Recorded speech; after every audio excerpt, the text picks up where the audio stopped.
Welcome back to the Tuddle Daily Podcast. So I'm really excited about this because I've done a lot of research on my next guest. And I got to tell you, what I found out, she might be one of the most perfect women or maybe porn stars that I have ever seen. Because you guys all know that I'm kind of a nerd. And to see somebody do gaming, and I'm looking at her background here. Let me just introduce her right now. On the line with me right now is Rebecca Love. Rebecca, how are you doing? I'm doing good, Tuddle. How are you? Now, I apologize. You kind of called me out when we first went on about doing it in my car, and I apologize. But I got a lot of followers. Listen, I used to tell people to go in their car to record a broadcast or podcast Yeah. because it was quiet and they were Yes. away from the family and stuff. So I totally get the car thing. Now, what kind of setup are you working with right now? Because you sound good, the headphone/mic, because I've been working in broadcasting for a while, and I've never really liked the sound of those headphones that have the microphone attached to them. So this is actually and I'm going to say it wrong, Audio Technica broadcasting, and I hook it through my mixing board and then I plug it in through my computer. See, that's why you sound so good, because you got a mixing board. Now, before we get into the interview, can you kind of describe everything that's going on in the background of your scene there? Because I'm digging it big time. It's a hot mess, right? If you could go. No, it's not a hot mess. I absolutely love it. Can you start off with the monkey? Now, I don't know if it's like separated on the left-hand side. My left, probably your right. Yeah. So the monkey was just something that my daughter got me, and it's a pretty big one, and it's from a carnival. So I just threw it over in the corner because she was giving away all her stuffed animals, and I'm like, no, I'll take monkey. You just give me monkey. But and what about the hockey style type jersey you got there? That reminds me of the movie Mighty Ducks. Oh, you mean the Jason Voorhees Friday the 13th? Yeah, the Jason Voorhees. Jersey? I'm a big Friday the 13th fan. Sure, it could be a hybrid of Mighty Ducks also. That was a jersey I wore in a picture. Oh. But and I see the Michael Myers mask. So you must be in hog heaven right now because it's officially October. Yeah, a lot of people when I'm streaming, they're like, wow, you really decorated for Halloween. I'm no, this is annual. This is all 365 days of the year. This is what my fans have gotten me. I've got a replica. Oh, you can't see it. A replica 3-foot gremlin. Oh, right, I see that. Now, is that Stripe from the Gremlins movie? I can't tell. No, he doesn't, because he has the Santa hat on. He doesn't have the mohawk. So we call him Gremlin Mike. Okay. And then you got the Mogwai down below. You got the Mogwai. Well, that's Stripe. That's baby Stripe. And then the other Mogwai is Gizmo. Oh, yes. Holy crap. Now, what about the doll on the upper left at the end of your cabinet there? What is that? So that is just a creepy doll that I got on eBay. We call her Anna. And then yeah. Go ahead. Have you ever heard of Adam, the doll down in South Florida, like Key West, the haunted like doll, very creepy doll down in South Florida? No, but I want to know more. No, it's this. It's not a really scary doll. It's very archaic type doll that is made, and everybody says that Adam, this doll moves all the time. They say that Adam is always like doing things. So they put a camera on him, and they yes. Okay, I'm gonna have to look it up. Adam Key West doll. Yes, Adam Key West doll. So let me get into this. Before we get into what you're up to right now, I want to talk a little bit. I want to plug all of your stuff at the beginning, and then I want to bookend it by plugging your stuff again. So if people want to check you out, Rebecca, how can they do that? Well, let's just keep it short and simple because of our ADD nowadays. Go to RebeccaLove.com. Just spell my name out and put a .com after it. See, that's what I've been telling a lot of my audience. Go to my website, because now with so many social media platforms, you would spend the first 4 minutes of your show plugging everywhere to be able to find you. It's true. That's why everybody's using all my links or uh Linktree and all that, because there's so many. Yeah. Now, before we get into what you're doing right now, let's talk about your younger years. Like, where did you grow up? How was your childhood? And was it good? Was it bad? I mean, I had a pretty crappy childhood, and it's not because of my parents.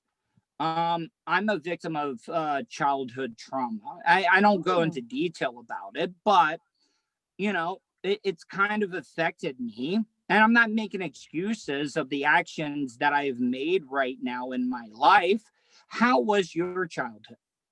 Well, first of all, your childhood makes Yeah. you who you are. So it probably Yes, made you a better person, and you can I relate to agree. those situations and actually all right. So my childhood was was great. I mean, I grew up with four sisters. There was a big age difference, so I was the oldest. And what else You can don't I look like it, by the way. thank you. Well, my if you saw my other sisters, you go, oh yeah, yeah, they're the youngest because I mean, you never ask a woman her age, but what was the age difference? the very youngest was 17 years. Okay. So and then the one below me was 8. So there was a moment. By the way, I'm 44 and I'm okay with that. I'm a You don't even 76er, look baby. 44. I just turned 40. So you look Woo! absolutely amazing. I love my age. I love I'm very immature. I'm still a kid at heart. Now where was it? Oh yeah, growing up. Everything was copacetic. School was great. I was a prom queen, but Oh, no kidding. it was a very small school. So I mean, My one of graduating class was 81 people. oh nice. Mine was 28. What I know you probably already said, but what you don't have to say exactly, but what part of the country again? The Up in New York. Adirondacks. The Okay. Adirondacks up in New York. Yeah. See, but a lot of people, when people think of New York, they think of Manhattan. It's Absolutely. overpopulated, but there is a lot of sparse areas in the New York area. Yeah, don't look at the tail end and look at the rest of New York. It's spread out. Yeah. Very country. I grew up redneck, town of 5,000 people, so everybody knew your business. Let me ask you, did your city that you grew up, your hometown, did you guys have a traffic light? We had a Or even a blinking caution light? Even a caution light. yeah, a blinking one. There was one Yeah, blinking one.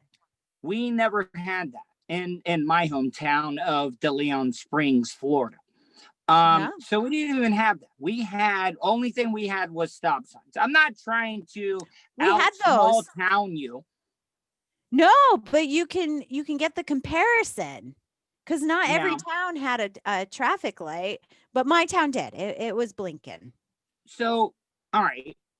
Let me move forward here. You are in a small town. Now, when you were growing up, what were some of your interests? Like, what did you want to do for a career while you were in school? For a career where I was in school, I wasn't sure, but I loved acting. And when I got to college, down in Florida, I was like, "Oh, I can take acting." And that's what I did when I should have What just part of went Florida? over by Palm Beach. Do you know it? Okay, yeah. So down like West Palm, South Florida, on the east coast of Florida. East coast of Florida, and then later on I moved to Tampa. But in the beginning, I was over there. What part And of Tampa? I've spent the last 10 years working in radio town in and Tampa. country. Town and Oh, country. so that's pretty much in Tampa. I Well, worked on Plant the City for a minute. I yeah. was Plant City for a minute, and then I went over there. See, I was living in Pasco County. Now, Pasco County was some real, hillbilly redneck type stuff. But I spent 10 years in Tampa working on the Bubba the Love Sponge show. I remember Bubba the Love Sponge. I do. Yeah. And it was a great guy. I mean, I had a great time there. Now, it's amazing when I tell people, people don't believe me when I say this. So when I first started in radio, I worked in Orlando and then I moved to Tampa. And when I tell people the differences between Orlando and Tampa, they don't believe me. They're like, how can two cities that close be that different? Very well. One's family oriented and Tampa's not. Well, what I try to tell people about Tampa, the drinking, the cutoff when they're able to serve you is longer. When you're in Orlando at strip clubs, it's not fully nude, fully liquor type stuff. Now in Tampa, it's like total chaos. You can drink all you want to and see top and bottom when it comes to stripping. Well, when I was stripping in Tampa over in They Brandon, separated it. it was just juice bar if it was full nudity. Yeah. And that was fucking 20 years ago. But let me ask you this though. What is the reasoning for that? Is it It's by county. yeah, I understand that, but I also bring it back to, listen, I believe in a higher power, but I hate organized religion. I absolutely despise it. And all these decisions, I should be able to have a shot. I should be able to drink and be able to see fully nude girls that are doing it to make money. I'm not going to disagree with you. So you grew up around that area. Now, moving on, how would you describe what you do for a living right now? How do I describe right now at this moment? Yeah. I'm a content creator. That's what I'm trying to do. Now, have you ever stripped before? I know you've done pornography, Yes. but you have stripped. I started as a cocktail waitress in a strip bar when I was going to college for school for performing arts. And then I started stripping. And then from stripping, I went to porn. And from porn, I went to feature entertainer. And I got booked around the country. And yeah, so I progressed just stereotypical. So now I've been to strip clubs before, and you were a waitress. Am I right or wrong? This is just what I viewed. Sometimes being a waitress is tougher than being a dancer up on stage because you have to interact more with the customers. Well, I love dancing because I get into the music and stuff, but being a cocktail waitress, I'm such a social butterfly. I did really well because I love You got a lot of tips? A lot of tips. Yeah. Well, dancing too, because I like to work during the day where you're actually talking to the businessmen and doing all that, than doing the hustle at night because I'm not into want to dance. It's just not my style. So, all right. So you were a waitress, then you start dancing. Mm-hmm. How do you make that next step into pornography? Well, the big step was me waitressing to the dancer because one night there wasn't enough dancers that showed up and we were over on Singer Island dancing. I was waitressing and they didn't have enough dancers. Like, just go up there. It's just a topless. So just go up there. And were you nervous the first time? Fuck yeah, I was nervous.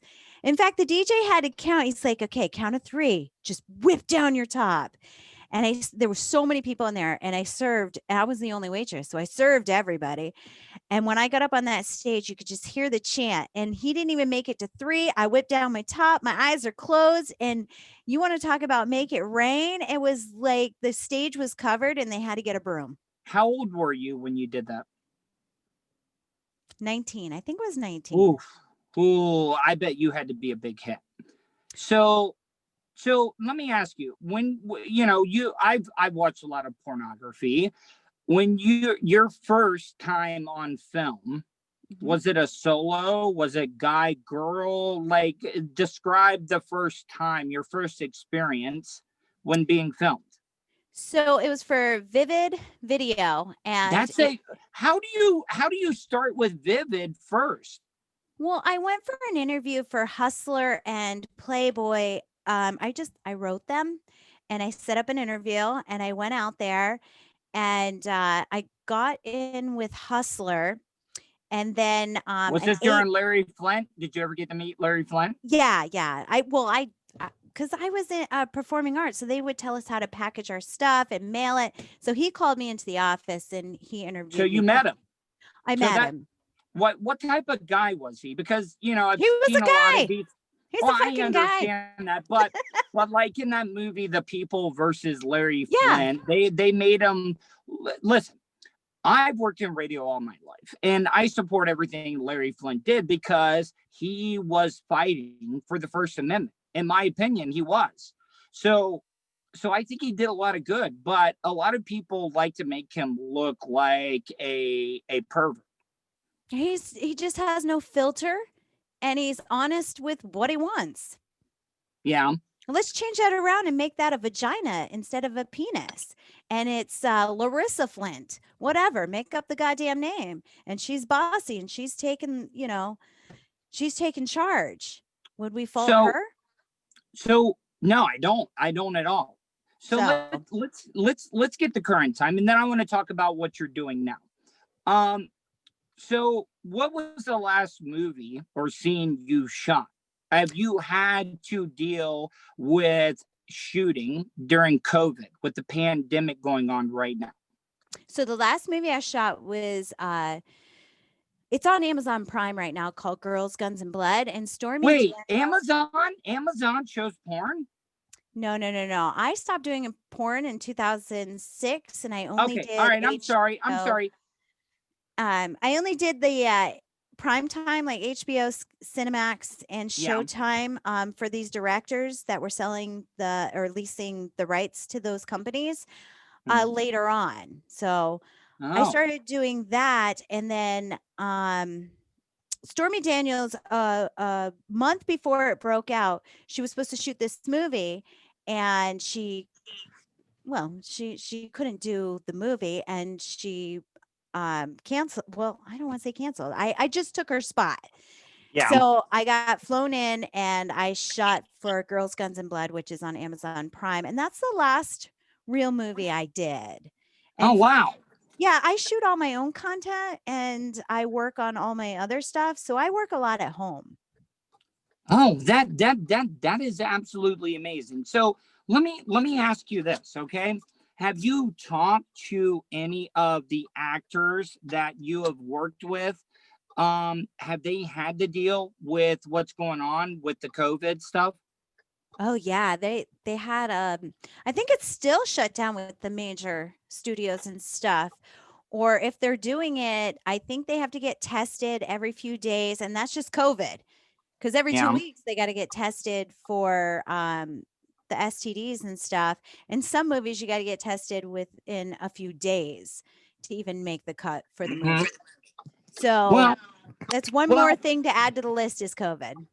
now let me ask you this. So how did you get into doing the gaming and stuff? What type of gaming and stuff are you doing right now? Because I don't think people realize how big the Twitch streaming when it comes to gaming right now. What has been some of your most popular streams when it comes to streaming games?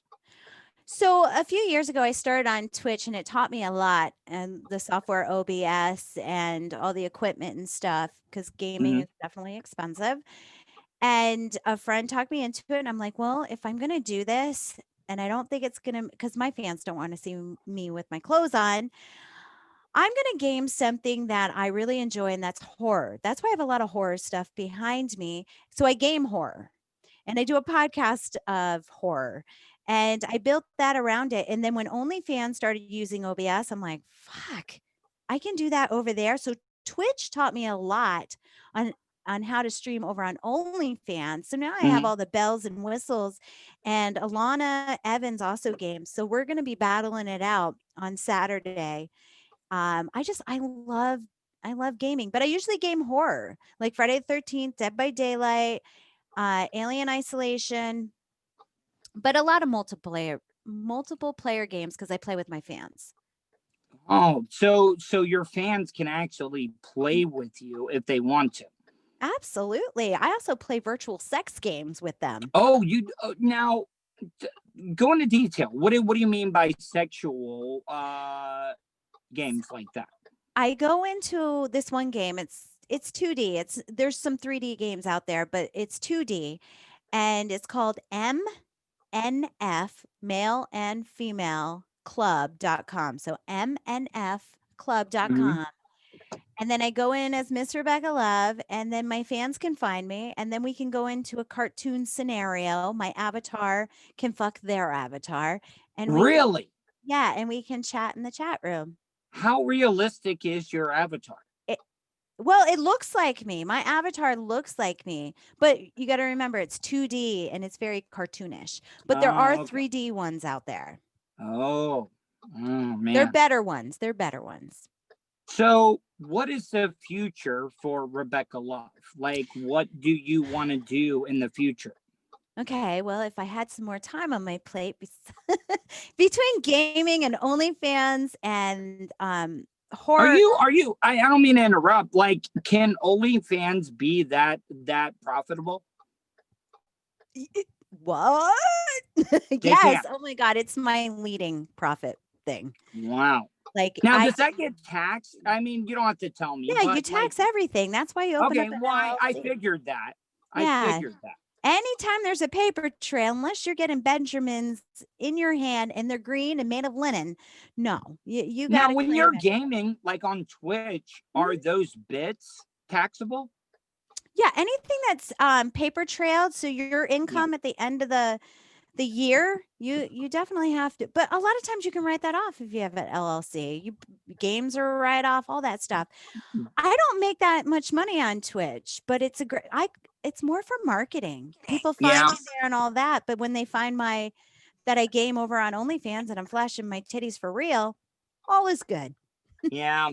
Hey, I apologize. I accidentally hit the caution lights on my truck here, and I can't figure out how to turn them off right now. So I don't know if you can hear that in the background. Oh, I can only hear it when you're not talking. Yeah. I know. I'm sorry about being so unprofessional. So no, I like this. This is real life. People like real life. It's more personal. Even though it's not the most professional, I don't think anybody's giving you this type of interview, though. Never. I have never had one from the car. I like it. Not the car. I'm talking about quality. I'm sure most of these. Oh, you just broke up. What? Are like being perverts, and one of the podcasters that talk to you, I am a nerd that would be so interested in what you're doing. I like nerds. I like. Can you not hear me now? No. I can hear you now. And you said that you were a nerd. So I was all right. So what is right now? What in your personal life? What kind of guy are you looking for? Oh, I'm not looking, but are you married? I haven't dated since the 90s. Why? Why though? Because I have somebody in my life. Oh, you do? I didn't know that. Yeah. No, you're fine. We call him Mr. Man on my podcast. Mr. Man? We have Mr. Man. Now, how did you meet Mr. Man? Well, I met him in 2005. Before that was my baby's daddy. So I've only been in 2 real long-term relationships. Yeah. And wow. I met Mr. Man through a player. This player gambled $100,000 a night in Vegas. And I met Mr. Man. He happened to be his casino host. Are there those type of guys in Las Vegas that will just drop that type of money?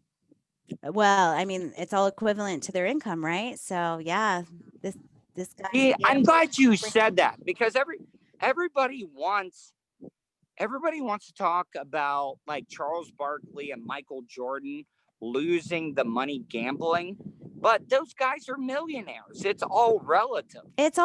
Some people think that I have a lot of money when I think I barely get, well, I shouldn't say I barely get by, but I have enough saved up for maybe 6 months if something went down.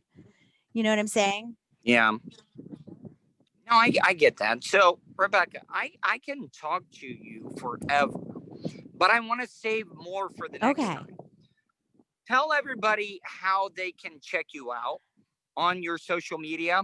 Just go to your website, basically. Yeah, everything's right there. Anything you need to know about me, you just look up and there's a search bar too if you need to know more. And it's just RebeccaLove.com. Yeah, that's kind of a cool effect with the caution lights flashing off the back of my vehicle right Yeah, I now. feel like you're going to be murdered out there, and I'm just, watching Oh, one no. Zoom I live in horror an area movies. where we have a lot of guns, so I'm at least going to take some people out with me. Well, it's still going to be a fucking horror movie. Yes. So I'll give you the rights. Rebecca, thank you so much for your time.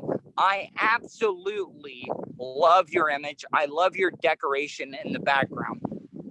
Well, I love your red flashing light on your face. It's All very right. macabre. Have a good night. And I really, really appreciate your time. Well, let me know when this airs so I can throw it out there. Oh, it's going to be up here in just a few minutes when my producer, Vulture, can give it to me. We got to love Vulture. I need a freaking Vulture. No, you need a Vulture because Vulture handles the business. Vulture is like the doorman or the bouncer at a strip club. He will handle any of your problems. Nice. I like that. All right, Rebecca, thank you so much. I love everything you're doing. All right. Good night. Bye.